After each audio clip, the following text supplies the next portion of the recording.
Viewers, welcome back in our program.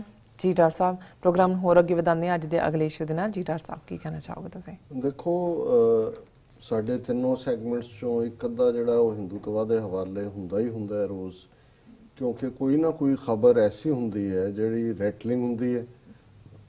ਜਦੋਂ ਤੁਸੀਂ even common ਇੱਕ ਸੈਂਸਿਟੀਵਿਟੀ ਵੀ ਰੱਖਦੇ ਹੋ ਤੁਹਾਨੂੰ ਲੱਗਦਾ ਹੈ ਕਿ ਵੀ ਇਹ ਕਿਸ ਪਾਸੇ ਹਰ ਚੀਜ਼ ਦੀ ਡਿਸਟਰਕਸ਼ਨ ਲਈ ਜਾ ਰਹੇ ਨੇ ਜੀ।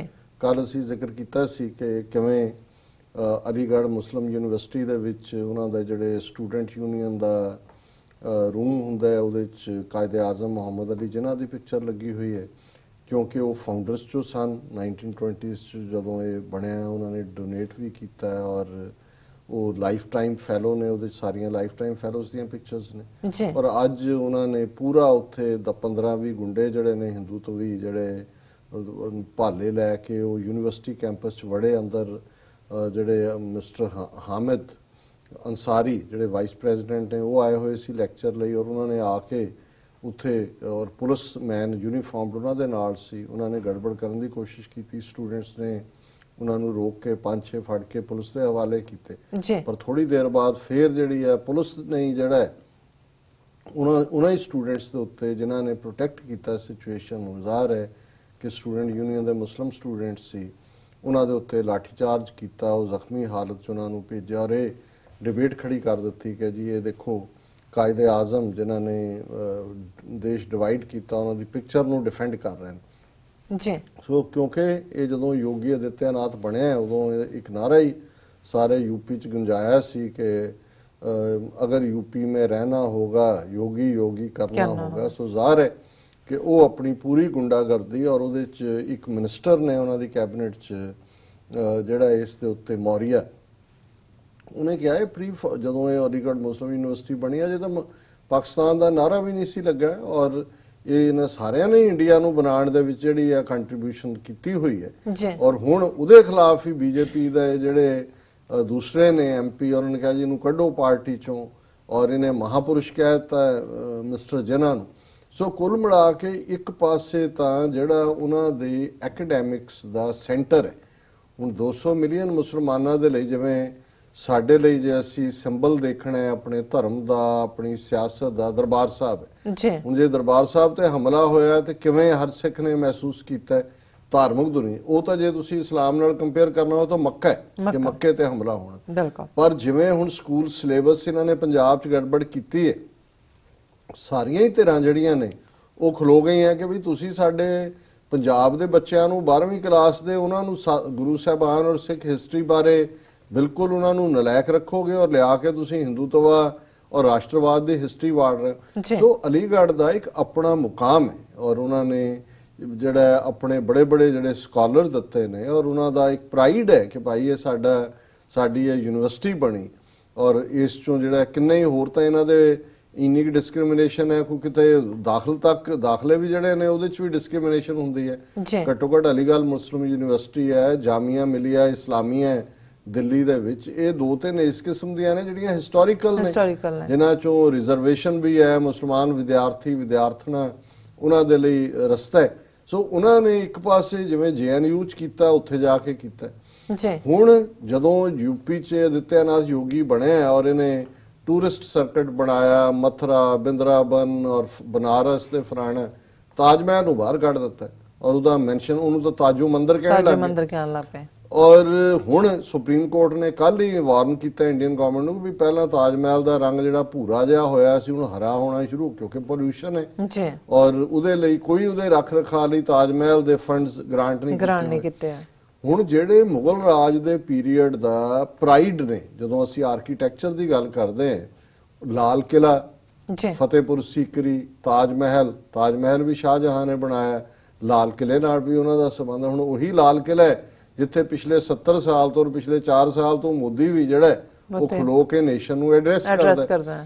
ਹੁਣ ਇਹਨਾਂ ਦੀ ਕੀ ਚਾਲ ਚੱਲ ਰਹੀ ਹੈ ਕਿ ਉਹਨਾਂ ਨੇ ਅਚਾਨਕ ਉਹਨਾਂ ਨੇ ਕਿਹਾ ਜੀ ਇਹ ਲਾਲ ਕਿਲੇ ਦੇ ਰੱਖ ਰਖਾਅ ਦੇ ਲਈ ਅਸੀਂ 5 ਸਾਲ ਦੀ ਇਹਨੂੰ ਲੀਜ਼ ਤੇ ਦੇਣ ਲੱਗੇ ਔਰ ਡਾਲਮੀਆ ਭਾਰਤ ਗਰੁੱਪ ਜਿਹੜਾ ਸੀਮੈਂਟ ਦਾ ਕੰਮ ਕਰਦਾ ਹੈ, ਉਹਨਾਂ ਦਾ ਹੋਰ ਹੈ, ਪਰ ਉਹਨਾਂ ਨੂੰ ਕੋਈ ਵੀ ਜਦੋਂ ਅਸੀਂ ਰੱਖ ਰਖਾਅ ਦੀ ਗੱਲ ਕਰਦੇ ਹਾਂ ਜੀ, ਇਹ ਪ੍ਰੀਜ਼ਰਵੇਸ਼ਨ ਆਰਕੀਟੈਕਟ ਨਾਲ ਸੰਬੰਧਤ, ਦੂਜਾ ਇਹ ਇੱਕ ਅਲੱਗ ਮਹਿਕਮਾ ਹੈ, ਅਲੱਗ ਲੋਕ ਨੇ, ਅਲੱਗ ਇੰਟਰਨੈਸ਼ਨਲ ਕੰਪਨੀਆਂ ਨੇ। ਜਦੋਂ ਯੂਨਾਈਟਿਡ ਨੇਸ਼ਨਸ ਕਿਸੇ ਥਾਂ ਨੂੰ ਵਰਲਡ ਹੈਰੀਟੇਜ ਸਟੇਟਸ ਦਿੰਦੀ ਹੈ, ਫਿਰ ਉਹ ਪਹਿਲਾਂ ਯਕੀਨੀ ਬਣਾਉਂਦੀ ਹੈ ਵੀ ਉੱਥੇ ਉਹਦਾ ਰੱਖ ਰਖਾਵ ਕੌਣ ਕਰੇਗਾ। ਜਿਹੜੀਆਂ ਕੰਪਨੀਆਂ ਨੇ ਉਹਨਾਂ ਦੀ ਕੀ ਐਕਸਪਰਟੀਜ਼ ਹੈ। ਹੁਣ ਜਿਹਨੇ ਸੀਮੈਂਟ ਲਾਣਾ ਹੈ, ਸੀਮੈਂਟ ਤਾਂ ਹੈਰੀਟੇਜ 'ਚ ਹੈ ਹੀ ਨਹੀਂ ਸੀ, ਸੀਮੈਂਟ ਤਾਂ।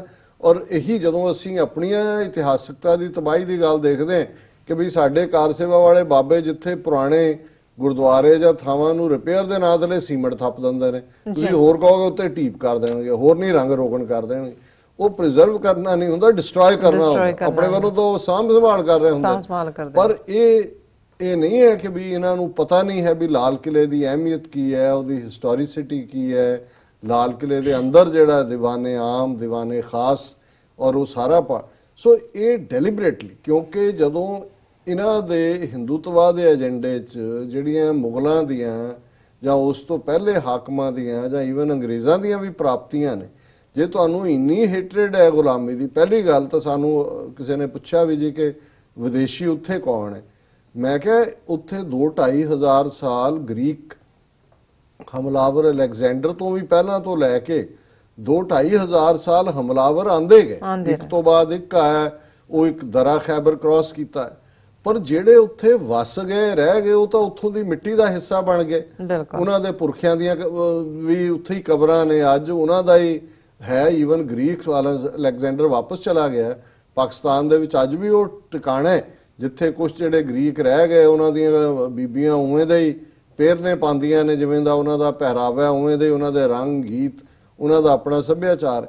ਸੋ ਜਦੋਂ ਤੁਸੀਂ ਭਾਰਤ ਦੇ ਵਿੱਚ ਦੇਖੋਗੇ ਤੇ ਹਰ ਕਬੀਲਾ ਜਾਂ ਹਰ ਇੱਕ ਨੇ ਆਪਣਾ ਥਾਂ ਛੱਡਿਆ। ਸਿਰਫ ਇੱਕੋ ਇੱਕ ਨੂੰ ਅਸੀਂ ਵਿਦੇਸ਼ੀ ਕਹਿ ਸਕਦੇ ਹਾਂ, ਅੰਗਰੇਜ਼ ਨੇ ਜੀ, ਕਿਉਂਕਿ ਅੰਗਰੇਜ਼ ਆਏ ਰੈਸਟ ਆਫ ਇੰਡੀਆ ਤੋਂ, ਉਹਨਾਂ ਨੇ 200 ਸਾਲ, ਪੰਜਾਬ ਤੇ 98 ਸਾਲ ਲੁੱਟਿਆ ਚੰਗੀ ਤਰ੍ਹਾਂ, ਆਰਥਿਕ ਤੌਰ ਤੇ ਵੀ ਔਰ ਦੂਜਾ ਵੀ ਜੋ ਵੀ ਉਹਨਾਂ ਦਾ ਚੱਲਿਆ, ਔਰ ਆਪਣਾ ਉਹਨਾਂ ਨੇ ਬੋਰੀਆ ਬਿਸਤਰਾ ਬੰਨਿਆ, ਗੋਰੇ ਬੇਮਾ ਜਿਹੜੀਆਂ ਨੇ ਉਹ ਸਮੁੰਦਰੋਂ ਪਾਰ ਜਿੱਥੋਂ ਆਏ ਸੀ ਉੱਥੇ ਹੀ ਚਲੇ ਗਏ। ਸੋ ਉਹਨਾਂ ਜੇ ਤੁਸੀਂ ਸੱਚਮੁੱਚ ਹੀ ਵਿਦੇਸ਼ੀਆਂ ਦਾ ਕਰਨਾ, ਸੋ ਸਭ ਤੋਂ ਪਹਿਲਾਂ ਜਿਸ ਪਾਰਲੀਮੈਂਟ 'ਚ ਬਹਿ ਕੇ ਤੁਸੀਂ ਆਪਣਾ ਸੈਸ਼ਨ ਚਲਾਉਂਦੇ ਹੋ, ਆਪਣਾ ਜਿਹੜਾ ਉਹ ਸਹੁੰ ਚੁੱਕਦੇ ਹੋ, ਉਹਨੂੰ ਰਾਸ਼ਟਰਪਤੀ ਭਵਨ ਜਿਹਦੇ ਸੈਂਕੜਿਆਂ ਕਮਰੇ ਫਲਾਣਾ ਦੂਜਿਆਂ ਨੂੰ ਦਿਖਾਉਂਦੇ ਹੋ, ਪਹਿਲਾਂ ਤਾਂ ਇਹਨੂੰ ਲੈਵਲ ਕਰੋ ਔਰ ਇਹਦੀ ਜ਼ਮੀਨ ਵਾਪਸ ਕਰੋ, ਕਿਉਂਕਿ ਇਹ ਸਿੱਖਾਂ ਦੀ ਜ਼ਮੀਨ, ਗੁਰਦੁਆਰਾ ਸੀਸਗੰਜ, ਰਕਾਬਗੰਜ, ਬੰਗਲਾ ਸਾਹਿਬ, ਇਹ ਫੋਰਸੀਬਲੀ ਐਕਵਾਇਰ ਉਹਨਾਂ ਨੇ।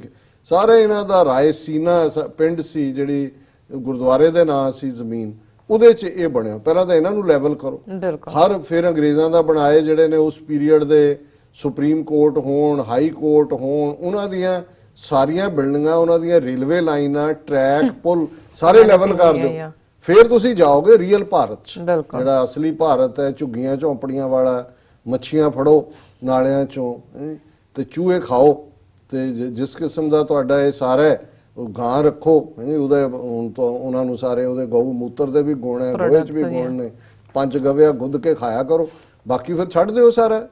ਜੇ ਇੰਨਾ ਹੀ ਹੈ ਕਿ ਵੀ, ਲੇਕਿਨ ਇਹ ਕਿਉਂਕਿ 200 ਮਿਲੀਅਨ ਮੁਸਲਮਾਨਾਂ ਨੂੰ ਮਾਰਜਨਲਾਈਜ਼ ਕਰਨਾ, ਉਹਨਾਂ ਨੂੰ ਡਰਾਉਣਾ, ਔਰ ਉਹਨਾਂ ਦੀ ਜਿਹੜਾ ਵਿਰਸਾ ਹੈ ਉਸ ਨੂੰ, ਕਿਉਂਕਿ ਅਦਰਵਾਈਜ਼ ਉਹਨਾਂ ਦੀ ਇੰਨੀ ਭਵਨ ਨਿਰਮਾਣ ਕਲਾ, ਉਹਨਾਂ ਦੀ ਦੇਣ, ਲੈਂਗੁਏਜ, ਉਹਨਾਂ ਨੇ ਕੀ ਕੁਛ ਨਹੀਂ ਦਿੱਤਾ ਹੈ। ਜੋ ਕੁਛ ਵੀ ਹੈ ਠੀਕ ਹੈ, ਜ਼ਾਲਮ ਵੀ ਸਨ, ਜ਼ੁਲਮ ਵੀ ਕੀਤੇ। ਜ਼ੁਲਮ ਕਿਹੜਾ, ਤੁਸੀਂ ਜਿਹੜਾ ਉਹ 70 ਸਾਲ ਤੁਹਾਡੇ ਇੰਡੀਆ ਨੇ, ਔਰ ਤੁਸੀਂ 4 ਸਾਲ 'ਚ ਕੀ ਕਰ ਦਿੱਤਾ? ਤੇ ਮੁਸਲਮਾਨਾਂ ਕੋਲ ਤਾਂ 400 ਸਾਲ ਸੀ, 300 ਸਾਲ। ਤੇ ਜੇ ਉਹ ਸਿਰਫ ਜ਼ੁਲਮ ਤੇ ਹੀ ਟਿਕੇ ਹੁੰਦੇ ਤਾਂ ਫਿਰ ਤੁਹਾਡੇ ਸਿਰਾਂ ਤੇ ਬੁੱਧੀਆਂ ਨਹੀਂ ਸੀ ਹੋਣੀਆਂ, ਫਿਰ ਤੁਸੀਂ ਸਾਰੇ ਹੀ ਜਿਹੜੇ ਨੇ ਤੁਹਾਡੀ ਸੁਨਨਤ ਹੋਈ ਹੁੰਦੀ।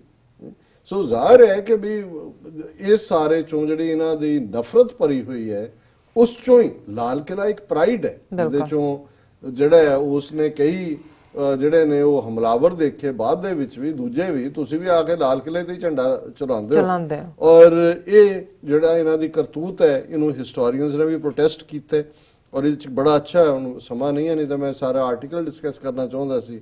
ਸ਼ੋਏਬ ਡੈਨੀਅਲ ਦਾ ਆਰਟੀਕਲ ਹੈ, Mughal branding in Hindutva India, why does a private company want to adopt the Red Fort even in the age of encroaching Hindutva, the Mughal Empire, for lack of an alternative, symbolizes pan-Indian sovereignty and a politically united subcontinent. ਕਿ ਵੀ ਤੁਸੀਂ ਤਾਂ ਸਾਰੀ ਸਬ continent ਦੀ history ਦੇ ਨਾਲ ਜਿਹੜਾ ਹੈ ਉਹ ਧੋਖਾ ਕਰ ਰਹੇ ਹੋ ਔਰ ਉਹ ਸੀਮੈਂਟ ਕੰਪਨੀ ਨੂੰ ਦੇ ਰਹੇ ਹੋ ਜਿਹਦਾ ਕੋਈ ਲਾਗਾ ਦੇਗਾ ਨਹੀਂ। ਔਰ ਇਹਨਾਂ ਦੇ ਨੇ ਡਾਲਮੀਆ।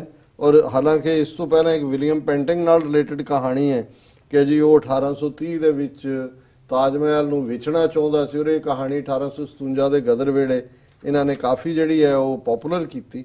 ਲੇਕਿਨ ਇਹ ਕਹਿੰਦੇ ਨੇ ਮਿਸਟਰ ਸ਼ੋਏਬ ਕਿ ਇਹ ਸੱਚ ਨਹੀਂ ਹੈ, ਪਰ ਹੁਣ ਇਹ ਗੱਲ ਠੀਕ ਹੈ ਕਿ as it happens while the Taj Mahal remains unsold another great edifice commissioned by Mughal Emperor Shah Jahan is in the middle of an auctioning row।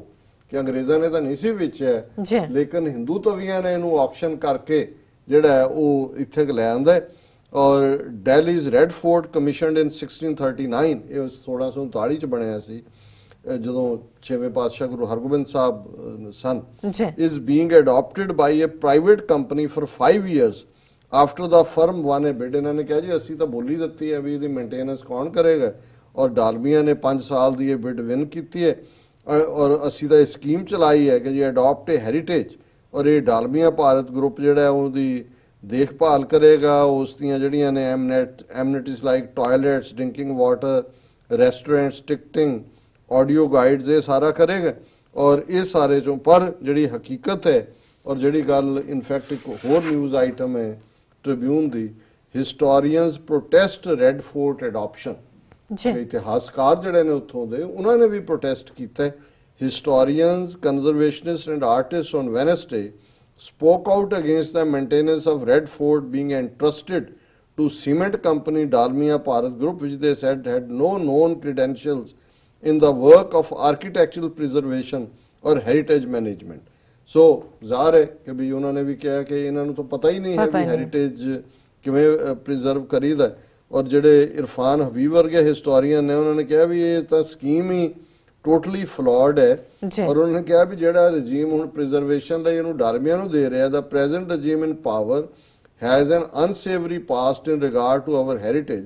It felt no compunction when its followers destroyed a 550 years old monument of architectural importance in 1992 just because it was a mosque।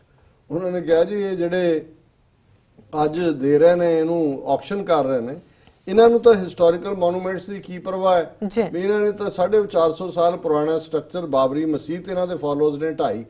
ਹੁਣ 450 ਜਾਂ 500 ਸਾਲ ਦਾ ਜਿਹੜਾ ਵੀ ਕੋਈ structure ਹੈ historical ਹੈ। ਸੋ ਜ਼ਾਹਰ ਹੈ ਵੀ ਇਹ ਹੁਣ ਤਾਜ ਮਹਿਲ ਦੇ ਵਿੱਚ ਇਹ ਡਾਲਮੀਆ ਨੂੰ ਦਿੱਤਾ ਹੈ, ਉੱਥੇ ਜ਼ਮੀਨ ਕਿਤੇ ਨਾ ਕਿਤੇ ਪੁੱਟਣਗੇ, ਉੱਥੋਂ ਹਨੂਮਾਨ ਦੀ ਮੂਰਤੀ ਕੱਢਣਗੇ। ਫਿਰ ਕਹਿਣਗੇ ਜੀ ਇਹ ਜਿਵੇਂ ਉਹ ਕਹਿ ਰਹੇ ਨੇ ਕਿ ਤਾਜੋ ਮੰਦਿਰ ਹੈ, ਫਿਰ ਕਹਿਣਗੇ ਜੀ ਇਹ ਲਾਲ ਕਿਲਾ ਜਿਹੜਾ ਹੈ ਇਹ ਲਾਲ ਪੱਥਰ ਰਾਜਸਥਾਨ ਤੋਂ ਲਿਆਂਦਾ ਸਾਡੇ ਉਹਨਾਂ ਨੇ ਫਲਾਣੀ ਮੰਦਿਰ ਢਾਹ ਕੇ ਔਰ ਇਹ ਹਨੂਮਾਨ ਜੀ ਦਾ ਮੰਦਿਰ ਹੈ ਔਰ ਇਸ ਨੂੰ ਜਿਹੜਾ ਹੈ ਇਹ ਲਾਲ ਜਿਹੜਾ ਹੈ ਉਹ ਹਨੂਮਾਨ ਜੀ ਦਾ ਵੀ ਮੂੰਹ ਜਿਹੜਾ ਬਾਂਦਰਾਂ ਦਾ ਜਿਵੇਂ ਲਾਲ ਹੁੰਦੇ ਨੇ ਕਿ ਵੀ ਇਹ ਉਹਨੂੰ ਸਿਗਨੀਫਾਈ ਕਰਦਾ ਹੈ। ਇਹ ਤਾਂ ਹਨੂਮਾਨ ਮੰਦਿਰ ਸੀ ਰਾਜਸਥਾਨ ਦੇ ਵਿੱਚ ਜਿੱਥੋਂ ਲਿਆ ਕੇ ਇਹਨਾਂ ਨੇ ਇੱਥੇ ਬਣਾ ਦਿੱਤਾ। ਸੋ ਕੁੱਲ ਮਿਲਾ ਕੇ ਇਹਨਾਂ ਨੇ ਜਿਹਨੂੰ ਕਹਿੰਦੇ ਨੇ ਸ਼ਾਹ ਰਗ ਨੂੰ ਹੱਥ ਪਾਣਾ।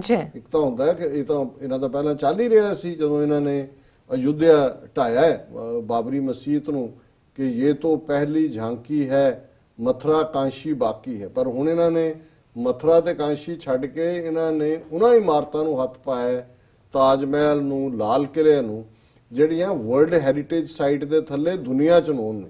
ਹੁਣ ਜੇ ਤਾਜ ਮਹਿਲ ਨਹੀਂ ਰਹਿੰਦਾ ਜਾਂ ਲਾਲ ਕਿਲੇ ਦੇ ਵਿੱਚੋਂ ਇਹ ਮੰਦਿਰ ਬਣਾ ਦਿੰਦੇ ਨੇ ਉਹਨੂੰ ਤੇ ਬਾਕੀ ਮਸਜਿਦਾਂ ਨੂੰ ਕਾਬੂ ਕਰਨਾ ਕੀ ਰਹਿ ਜਾਂਦਾ। ਔਰ ਇਹ ਸ਼ਾਹ ਰਗ ਨੂੰ ਹੱਥ ਪਾਉਣ ਦਾ ਮਤਲਬ ਹੈ ਕਿ ਵੀ ਅਸੀਂ ਤੁਹਾਨੂੰ ਜ਼ਿਬਾ ਕਰਨਾ, ਮਾਰਨਾ ਔਰ ਤੁਹਾਡਾ ਜਿਹੜਾ ਪਿਛੋਕੜ ਹੈ ਜਿਹਦੇ ਥੱਲੇ ਤੁਸੀਂ ਪ੍ਰਾਈਡ ਲੈਂਦੇ ਹੋ ਜੀ ਕਿ ਜੀ ਮੁਸਲਮਾਨਾਂ ਨੇ ਵੀ ਇਸ ਧਰਤੀ ਦੇ ਵਿਕਾਸ ਦੇ ਵਿੱਚ ਮੁਗਲਾਂ ਦੇ ਰੂਪ ਦੇ ਵਿੱਚ ਅਸੀਂ ਤੁਹਾਨੂੰ ਇਤਿਹਾਸਕ ਜਿਹਨੂੰ ਇਹ ਧਰੋਹਰ ਕਹਿੰਦੇ ਨੇ ਜੀ ਵਿਰਸਾ ਦਿੱਤਾ ਹੈ। ਇਹਨੂੰ ਕਹਿਣਾ ਜੀ ਨਾ ਨਾ ਨਾ ਇਹ ਤਾਂ ਤੁਸੀਂ ਸਾਡਾ ਹੀ ਇਹ ਤਾਜੋ ਮਹਿਲ ਸੀ, ਇਹ ਲਾਲ ਕਿਲਾ ਜਿਹੜਾ ਜਿਹਨੂੰ ਤੁਸੀਂ ਕਿਲਾ ਕਿਹਾ ਅਸਲ 'ਚ ਹਨੂਮਾਨ ਜੀ ਦਾ ਲਾਲ ਮੰਦਿਰ ਸੀ। ਦੇਖੋ ਥੱਲੋਂ ਬੁੱਤ ਨਿਕਲੇ ਨੇ ਉਹ ਡਾਲਮੀਆਂ ਉਹਨਾਂ ਨੇ ਕੱਢ ਦੇਣੇ ਨੇ ਜਿਵੇਂ ਅਯੁੱਧਿਆ 'ਚ ਵੀ ਜ਼ਮੀਨ ਦੇ ਥੱਲੋਂ ਕੱਢੇ ਨੇ। ਨੋ ਡਾਊਟ ਜੀ ਜੀ ਬਿਲਕੁਲ। ਇੱਥੇ ਲੈਣਾ ਬ੍ਰੇਕ ਤੋਂ ਪਹਿਲਾਂ ਅਸੀਂ ਦਰਸ਼ਕਾਂ ਤੇ ਸਰੋਤਿਆਂ ਨੂੰ ਫਿਰ ਦੁਬਾਰਾ ਅਪੀਲ ਬੇਨਤੀ ਕਰ ਦਈਏ। ਵੀਅਰਸ ਜਿਸ ਤਰ੍ਹਾਂ ਕਿ ਤੁਸੀਂ ਜਾਣਦੇ ਹੋ ਕਿ ਟੀਵੀ 84 ਇੱਕ ਪੰਥਕ ਚੈਨਲ ਹੈ। ਟੀਵੀ 84 ਸਿੱਖਾਂ, ਕਸ਼ਮੀਰੀਆਂ ਤੇ ਭਾਰਤ ਦੀਆਂ ਨਾਰਥ ਈਸਟ ਸਟੇਟਾਂ ਦੇ ਲੋਕਾਂ ਦੇ ਸਵੈ ਨਿਰਣੇ ਦੇ ਹੱਕਾਂ ਦਾ ਹਾਮੀ ਹੈ। ਅਸੀਂ ਚਾਹਾਂਗੇ ਕਿ ਤੁਸੀਂ ਟੀਵੀ 84 ਦੀ ਵੱਧ ਤੋਂ ਵੱਧ ਮਾਈਕ ਸਹਾਇਤਾ ਕਰੋ। ਤੁਸੀਂ ਆਪਣੀ ਮਾਈਕ ਸਹਾਇਤਾ ਸਾਡੀ ਵੈਬਸਾਈਟ tv84.tv ਤੇ ਜਾ ਕੇ ਪੇਪਲ ਦੀ ਵਰਤੋਂ ਕਰਕੇ ਵਨ ਟਾਈਮ ਡੋਨੇਟ ਕਰ ਸਕਦੇ ਹੋ, ਮੰਥਲੀ ਡੋਨੇਟ ਵੀ ਕਰ ਸਕਦੇ ਹੋ। ਤੁਸੀਂ TV 84 ਦੇ ਨਾਮ ਤੇ ਚੈੱਕ ਬਣਾ ਕੇ ਸਾਨੂੰ ਸਾਡੇ ਇਸ ਪਤੇ ਤੇ ਮੇਲ ਵੀ ਕਰ ਸਕਦੇ ਹੋ 36-01 Avenue Long Island City New York 11101 USA ਜਾਂ ਫਿਰ ਤੁਸੀਂ ਫੋਨ ਰਾਹੀਂ ਵੀ ਸਾਨੂੰ ਸੰਪਰਕ ਕਰ ਸਕਦੇ ਹੋ 5164060694 ਵਿਊਅਰਸ ਤੁਸੀਂ ਕਿਤੇ ਨਹੀਂ ਜਾਣਾ ਮਿਲਦੇ ਹਾਂ ਆਫਟਰ ਦਿਸ ਸ਼ਾਰਟ ਬ੍ਰੇਕ